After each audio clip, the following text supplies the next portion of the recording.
Fan. Demain, ce sera, vous le savez, la fête des pères, mais aussi la fête des moulins. Ces bâtisses seront à l'honneur durant la journée du patrimoine de pays.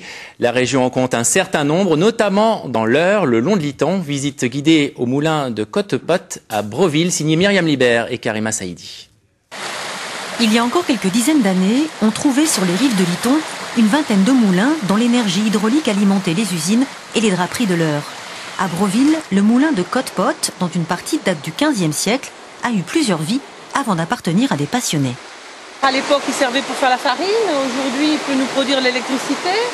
Pour nous, c'est une passion de l'entendre tourner, de faire nos vannages, de faire marcher le moulin. C'est un spectacle. C'est un spectacle parce que l'intérieur, le mécanisme qui donne sur notre salle à manger, c'est un vrai spectacle. C'est ça le cœur du moulin, de la roue pour ainsi dire, à part la roue extérieure, c'est ça le cœur qui entraîne toute la roue, le mécanisme extérieur. Depuis 5 ans qu'elle y habite, Nicole Rouet a mis beaucoup de soin à restaurer son moulin, qu'elle considère comme une part du patrimoine régional. J'ai eu envie d'ouvrir le moulin à la visite pour faire connaître un petit peu le patrimoine déjà à toutes les personnes de Broville.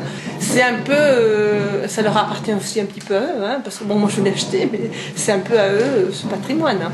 Ça nous fait plaisir de faire connaître l'histoire du moulin de Côte-Pot. S'il possédait encore une turbine, le moulin de Côte-Pot pourrait produire de l'électricité pour 4 villas alentour, une nouvelle matière à réflexion pour la famille Rouet. C'est ce week-end au Havre, la 9e édition du festival Polar